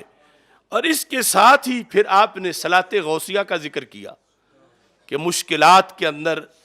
صلاۃ غوثیہ، عبادت تو وہ اللہ کی ہے، دو نفل، لیکن اس میں ایک مقصد ہے کہ فلاں مشکل حل ہو جائے۔ مشکل کے وقت جس نے یہ نماز پڑھی، کیسے؟ ومن صلی رکعتین، جس نے 2 رکعتیں پڑھیں، یقرأ فی کل رکعت بعد الفاتحہ سورۃ الاخلاص 11 مرہ، اس نے ہر رکعت میں سورہ فاتحہ کے بعد 11 مرتبہ سورہ اخلاص پڑھی۔ 2 رکعتیں پڑھی اور ہر رکعت میں فاتحہ کے بعد 11 مرتبہ سورہ اخلاص پڑھی، اور نماز مکمل کر دی، سلام پھیر دیا۔ یصلی علی رسول اللہ صلی اللہ علیہ وسلم بعد السلام ویسلم علیہ، جب سلام پھیر دیا تو پھر فرمایا اس وقت میرے آقا حضرت محمد مصطفیٰ صلی اللہ علیہ وسلم پر اس شخص نے درود و سلام پڑھا۔ درود و سلام پڑھا، پہلے 2 رکعت، یہ طریقہ سارے یاد کر لیں کہ ہر رکعت میں سورہ فاتحہ کے بعد 11 بار سورہ اخلاص، جب سلام پھیر دیا تو سلام پھیرنے کے بعد رسول اکرم صلی اللہ علیہ وسلم کے دربار میں درود و سلام کا تحفہ پیش کیا۔ پھر فرماتے ہیں وَيَذْكُرُنِي، درود و سلام پڑھ کے پھر مجھے یاد کرے، درود و سلام ادھر پیش کرے رسول پاک صلی اللہ علیہ وسلم کی دربار میں پیش کر کے مجھے یاد کرے، اور یاد کر کے پھر کیا کرے؟ ثم یخطو الی جہت العراق 11 خطوہ، پھر جس سمت میں عراق ہے اور بغداد شریف ہے اس سمت میں 11 قدم چلے، یعنی جہاں نفل پڑے ہیں قبلے کی طرف منہ کر کے تھوڑا سا شمال کی طرف سائیڈ بدل کے تھوڑی سی، تو 11 قدم چلے۔ 11 قدم چلنے کے بعد یذکر اسمی، یذکر حاجتہ، وہاں پھر اپنی حاجت کا ذکر کرے، اور یعنی وسیلہ میرا پیش کرتے ہوئے اپنی حاجت کو ذکر کرے۔ فَإِنَّهَا تُقْضَى بِإِذْنِ اللَّهِ، کہتے اللہ کے اذن سے حاجت پوری ہو جائے گی۔ اللہ کی اذن سے حاجت پوری ہو جائے گی. یعنی یہ صلاۃ غوثیہ ہے. اس میں ظاہر ہے کہ جب ہماری یہ بات منکرین تک پہنچے گی تو انہوں نے کہنا ہے کہ ایک نئی نماز گھڑ لی ہے انہوں نے, تو یہ غوث پاک کی نمازیں پڑھنا شروع ہو گئے ہیں. تو نماز اللہ کی ہے, عبادت اللہ کی ہے, اور اس سلسلہ میں ہم ان کو پہلے چیلنج دے چکے ہیں. حضرت خبیب کے لحاظ سے وقت شہادت سب سے پہلے انہوں نے 2 نفل پڑھنے شروع کیے, اور بخاری نے لکھا اول من سلنا, سب سے پہلے جس نے یہ سنت بنائی کہ اگر پتہ چلے کہ شہادت کا وقت ہے تو ٹائم مل سکتا ہو تو 2 نفل پڑھ لینے چاہیے. حالانکہ ان سے پہلے بھی کتنے شہید ہوئے, اور وہ کوئی صاحب شریعت نہیں, نہ اللہ ہے نہ نبی ہے, لیکن انہوں نے ایک اچھی چیز ایسی شروع کی کہ امام بخاری نے اس کو امت کے لیے سنت مانا. اور پھر خود امام بخاری رحمۃ اللہ علیہ کہتے ہیں ما ودعت فی کتابی الصحیح حدیثا الا اغتسلت قبل ذلك وصلیت رکعتین, کہ 16 سال بخاری لکھی, اور 16 سال میں جب بھی ایک حدیث لکھی بخاری کی تو اس سے پہلے غسل بھی کیا, 2 نفل بھی پڑھے, صلیت رکعتین. تو انہوں نے جس طرح ایک نئی نماز متعارف کروا دی, اور انہیں امت نے بدعتی نہیں مانا بلکہ وہ سنیوں کے امام ہیں. تو اس طرح یہ جب وہ حدیث لکھنے سے پہلے ایک نماز جو برکت کے لیے پڑھی گئی اس کی وجہ سے بدعت نہیں ہوئی, تو صلاۃ غوثیہ کی وجہ سے بھی بدعت نہیں ہوگی. یہ بندگی اللہ کی ہے اور اس خاص مقصد کے لیے اس کو پڑھا جاتا ہے. اور باقی اس سلسلہ میں چونکہ باقی تو ہر نماز کی ویسے ہی حکم ہے اللہ کی طرف سے, نوافل کا شریعت میں حکم ہے, اجازت ہے, لیکن ایک وہ کہ جس اجازت کی بنیاد پر بندہ اپنی عبادت کو دیگر عابدین کی عبادت کے مجموعے میں شامل کر دیتا ہے, اور پھر قبولیت کے چانسز بڑھ جاتے ہیں کہ جب وہ قبول ہوگی تو پھر میری بھی قبول ہو جائے گی. اس لحاظ سے پھر کچھ اوراد و وظائف کے لحاظ سے بزرگوں کی اجازت بھی درکار ہوتی ہے. تو مجھے آستانہ مقدسہ بغداد شریف میں ہی اجازت جو دی حضرت شیخ عبد الکریم محمد المدرس البغدادی رحمۃ اللہ علیہ نے ان تمام اوراد و وظائف کی, تو میرے ساتھ جتنے منسلک ہیں میں لائیو وہ اجازت آگے بھی صلاۃ غوثیہ کے لحاظ سے دے رہا ہوں.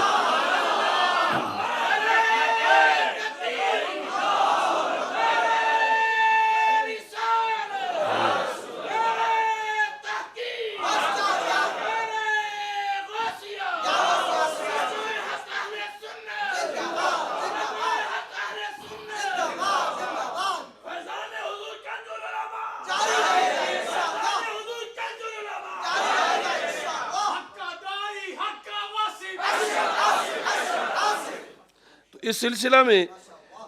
جو غوث پاک رضی اللہ تعالی عنہ کی تعلیمات اور غوثیت کے لحاظ سے جو آپ کی کرامات ہیں, ابھی موضوع تو یہ بڑا تفصیل طلب ہے, میں اختصار کی طرف لاتا ہوں. تو 28ویں جلد کے اندر اعلیٰ حضرت فاضل بریلوی رحمۃ اللہ علیہ نے 370 صفحے پر یہ حقیقت لکھی. 370 صفحے پر آپ فرماتے ہیں ایک مشہور کرامت ہے حضرت سیدنا شیخ احمد کبیر رفاعی رحمۃ اللہ علیہ کی, اور اس پر ہم نے ایک پورا پروگرام بھی کیا تھا. جب بھکر کے کوے نے اس کا انکار کیا تھا تو وہ پورا ہم نے سیمینار کیا تھا, جو حضرت شیخ احمد کبیر رفاعی رحمۃ اللہ علیہ مدینہ منورہ حاضری کے لیے گئے اور یہ اشعار پڑھے, فی حالت البعد روحی کن ترسلھا تقبل الارض انی وہی نائباتی, کہ جب میں دور تھا یا رسول اللہ صلی اللہ علیہ وسلم تو میں اپنی روح کو بھیجتا تھا, وہ آستان مبارک کو چوم کے چلی جاتی تھی. وہذی دولت الاشباح قد حضرت فامدد یمینک کی تحظی بہا شفتی, اور اب میں خود آ گیا ہوں تو اتنا اب فرق ہوگا. روح آتی تھی تو آستان چوم کے جاتی تھی, میں آیا ہوں تو میں آپ کا ہاتھ چوم کے جاؤں گا. تو فخرجت الیہ الید الشریفہ, تو چمکتا ہاتھ مبارک روضہ پاک سے باہر آیا اور روشنی اتنی تیز تھی کہ سورج کی روشنی پر وہ روشنی غالب آ گئی. تو وہ ایک مستقل موضوع ہم نے بیان کیا ہے. اعلیٰ حضرت فاضل بریلوی رحمۃ اللہ علیہ یہ 28ویں جلد کے 370 صفحے پر لکھتے ہیں، اور یہ بھی بہت سے لوگوں کے لیے بڑی نئی بات ہوگی کہ کہتے ہیں بین ہی یہی کرامت جلیلہ حضور پر نور سیدنا غوث اعظم رضی اللہ تعالی عنہ کے لیے بھی مذکور و مزبور ہے. بین ہی کتاب تفریح الخاطر فی مناقب شیخ عبد القادر میں لکھا ہے، ذکروا ان الغوث الاعظم رضی اللہ تعالیٰ عنہ جاء مرتن الی المدینہ المنورہ، کہ حضرت غوث اعظم رضی اللہ تعالیٰ عنہ ایک بار مدینہ منورہ میں حاضر ہوئے. وقرأ بقرب الحجرۃ الشریفہ ہذین البیتین، اور حجرہ شریفہ یعنی مواجہ شریف کے سامنے حضرت غوث پاک رضی اللہ تعالیٰ عنہ نے بھی یہ دونوں شعر پڑھے. فی حالت البعد روحی کنت ارسلها تقبل الارض عنی وہی نائبتی وہذہ دولت الاشباہ قد حضرت فامدد یمینک کی تہذا بہا شفتی، کہ یا رسول اللہ صلی اللہ علیہ وسلم پہلے روح آتی تھی تو آستان مقدس کو چوم کے چلی جاتی تھی، اب میں خود حاضر ہوا ہوں، تو میرے نانا جی آپ اپنا دست اقدس باہر نکالیں تاکہ میں چوم کر اپنی پیاس کو بجھا سکوں. کہتے ہیں جب آپ نے یہ شعر پڑھے فَظَہَرَتْ يَدُهُ صلی اللہ علیہ وسلم، تو رسول اکرم صلی اللہ علیہ وسلم کا ہاتھ مبارک ظاہر ہو گیا. فَصَافَحَهَا، حضرت شیخ عبد القادر جیلانی رحمۃ اللہ علیہ نے اس ہاتھ سے مصافحہ کیا. حضرت شیخ احمد کبیر رفاعی والا جو معاملہ ہے وہاں یہ کہ وہ بے ہوش ہو کے گر پڑے، اور یہاں یہ ہے کہ حضرت غوث پاک نے پھر ہاتھ سے مصافحہ کیا. وَوَضَعَهَا عَلَى رَأْسِهِ، اور ہاتھ سرکار کا اپنے سر پہ رکھا. یہ عظمت بھی فتاویٰ کی زبان میں اعلیٰ حضرت فاضل بریلوی رحمۃ اللہ علیہ نے فتاویٰ رضویہ شریف میں یہ 370 صفحے پر اس کی جلد نمبر 28 میں اس کو بیان کیا ہے. کرامات کے لحاظ سے اسی جلد میں 375 صفحے پر لکھا ہے. کرامت سننا آسان ہے لیکن اس کے لیے ہم نے پہلے تمہید ایک آپ سب کو بیان کر دی ہے. تو یہاں لکھا ہے میرات الجنان کے حوالہ سے، اما کرامتہ رضی اللہ تعالی عنہ فخارجۃ عن الحصر. اعلی حضرت عبداللہ امام یافعی کے حوالے سے لکھتے ہیں کہ غوث پاک کی کرامتیں شمار سے باہر ہیں. اما کرامتہ فخارجۃ عن الحصر، ان کا کوئی شمار ہی نہیں. آپ حیران ہوں گے کہ ابن تیمیہ جیسا بندہ جہاں اس موضوع پر انکار ہی انکار ہے، تو ابن تیمیہ بھی اپنے فتاویٰ میں یہ لکھنے پہ مجبور ہوا کہ جس ہستی کی کرامتیں تواتر کے ساتھ دنیا میں پھیلیں اسے شیخ عبد القادر جیلانی کہا جاتا ہے. تو کہتے ہیں اس سلسلہ میں امام یافی نے ایک پوری کتاب نشر المحاسن کے نام سے لکھی. یہاں اسی کتاب کے لحاظ سے ایک کرامت کا ذکر کیا گیا جس کو دو عظیم اولیاء نے روایت کیا ہے. وہ دونوں بغداد شریف میں حضرت غوث پاک رضی اللہ تعالیٰ عنہ کے لحاظ سے بلکہ کئی اکابر کے حوالہ دیا کہ ایک بی بی اپنا بیٹا خدمت اقدس سرکار غوثیت میں چھوڑ گئیں. 376 صفحہ فتاویٰ رضویہ شریف کا. تو خطباء سے یہ التماس ہے کہ وہ یعنی جو عام کتابیں ہیں غیر مستند، ان کے مقابلے میں یہ سب کچھ فتاوی رضویہ میں جو لکھا ہوا ہے کہ کل کسی کو دکھانا پڑ جائے یا دلیل یا یہ کہ اس کے شرعی تقاضے کیا ہیں تو وہ پورے کیے جا سکے، تو یہاں لکھا ہے کہ ایک بی بی اپنا بیٹا خدمت اقدس سرکار غوثیت میں چھوڑ گئیں کہ اس کا دل حضور سے گرویدہ ہے، کہ غوث پاک سے کہا کہ یہ آپ سے بڑی محبت کرتا ہے تو اسے پاس رکھو اور اس کی تربیت کرو،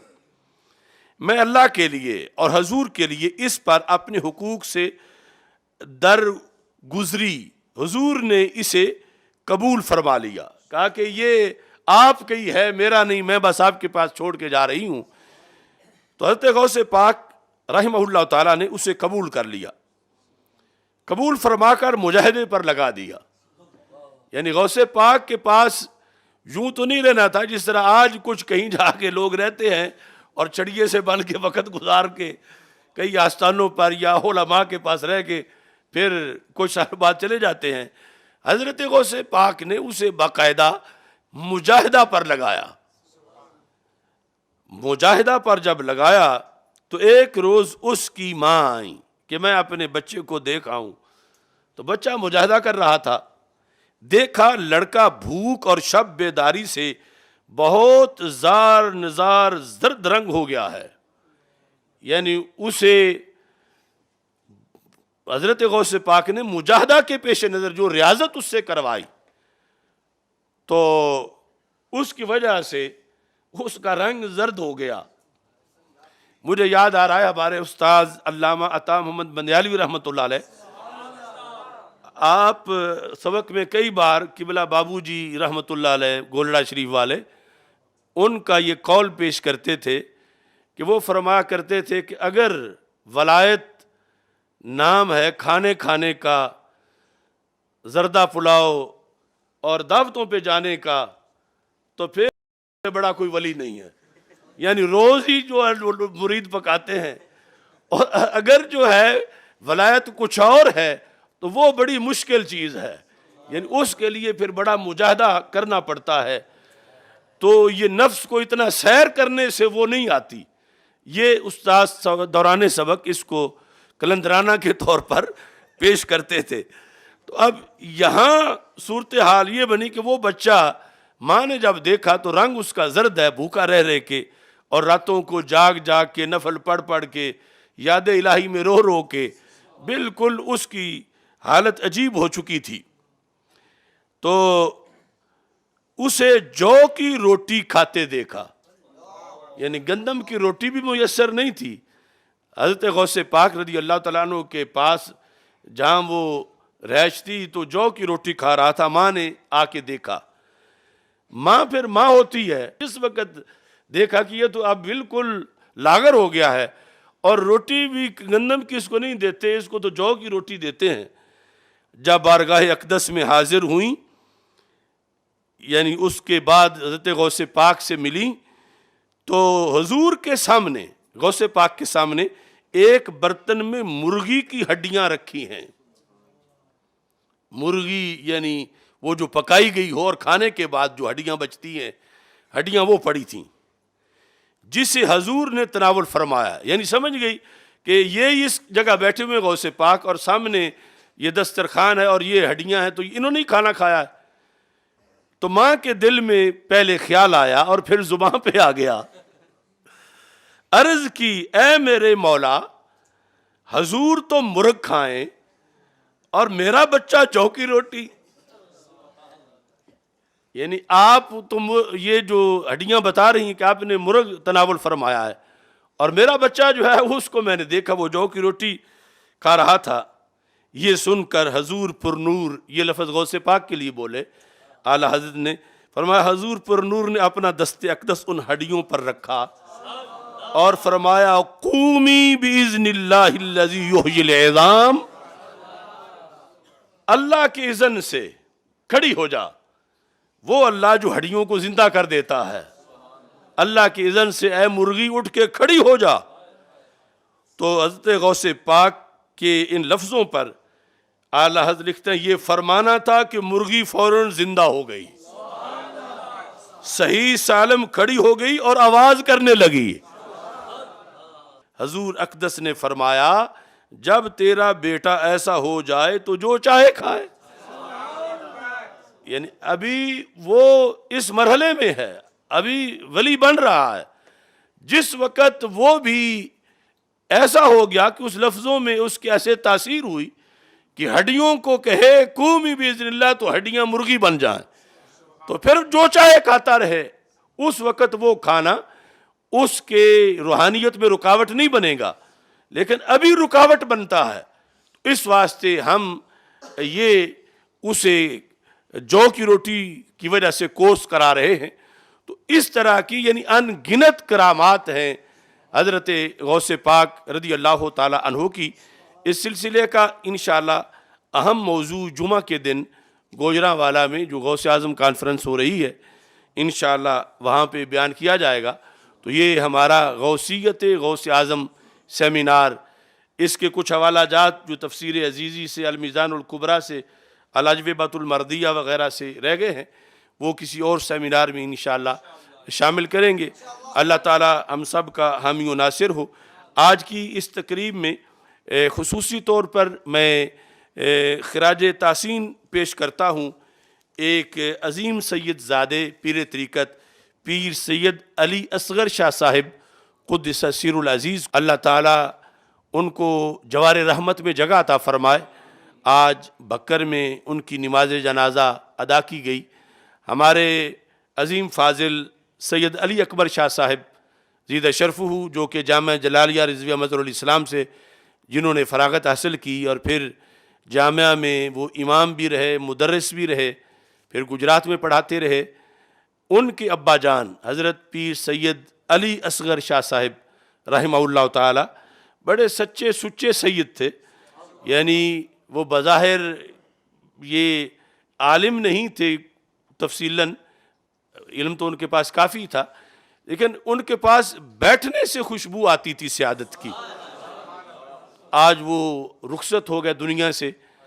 ان کے لیے بھی خصوصی طور پر ہم دعا کرتے ہیں کہ اللہ تبارک و تعالیٰ ان کے درجات کو بلند فرمائے، خدمات کو قبول فرمائے، اور پیچھے جو ان کے صاحبزادگان ہیں سید علی اکبر شاہ صاحب، سید فیض رسول شاہ صاحب اور دیگر حضرات، اللہ تعالیٰ ان کو صبر کی توفیق عطا فرمائے۔ اور ہمارے طالب علم مولانا آصف فاروق سیالوی صاحب، ان کی والدہ محترمہ کا کل وصال ہوا،